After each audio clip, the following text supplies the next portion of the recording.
car le but ultime du mariage, c'est la famille.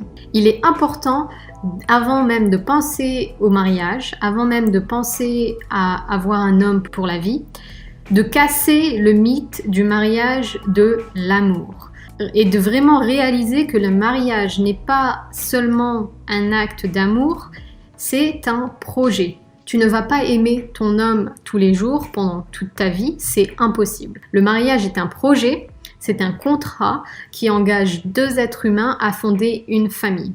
Ne vous attendez pas à vivre des jours heureux pour le reste de votre vie à la Disney, parce que la réalité, c'est que tu ne vas pas aimer ton mari tous les jours, il ne va pas t'aimer tous les jours, mais le plus important, c'est que vous ayez les mêmes buts, et donc la famille.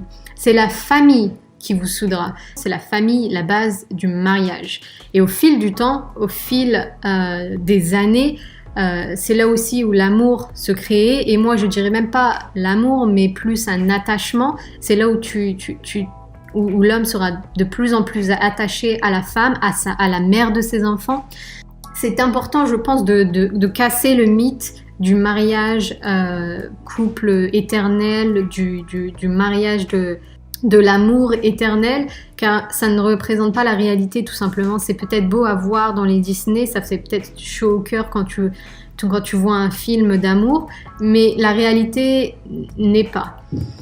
Et donc, pour que l'homme justement voit en toi une future mère, une future épouse, il faudra donc être une femme compétente. Le fait de savoir faire à manger, le fait de savoir entretenir une maison, de vivre sainement, de savoir vivre dans un endroit convenable, qui est harmonieux, qui est sain, savoir s'occuper des enfants, tout ceci sera la clé pour le mariage à long terme. Parce que si un homme masculin voit en vous une future mère, il vous mariera. Et aujourd'hui, même si les femmes travaillent, même si elles arrivent à subvenir à leurs besoins, même si elles travaillent autant que les hommes, on n'efface pas 100 000 ans d'évolution avec 60 années de féminisme. Ça ne se passe pas comme ça.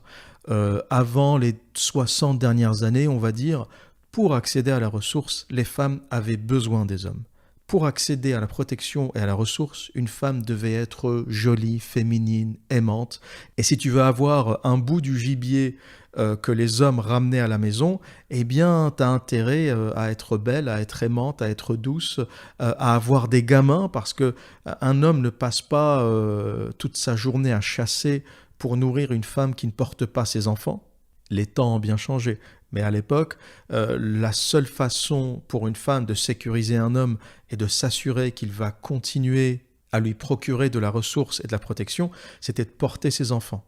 Parce que lorsque le physique se dégrade et ultimement ça arrive, l'homme ne respecte que la mère. Au début, il va aimer la jeune femme, il va aimer la femme belle, jolie, qui a un joli corps, qui sait embrasser, qui sait le stimuler, mais avec le temps qui passe, tout ça, ça passe un peu à la trappe.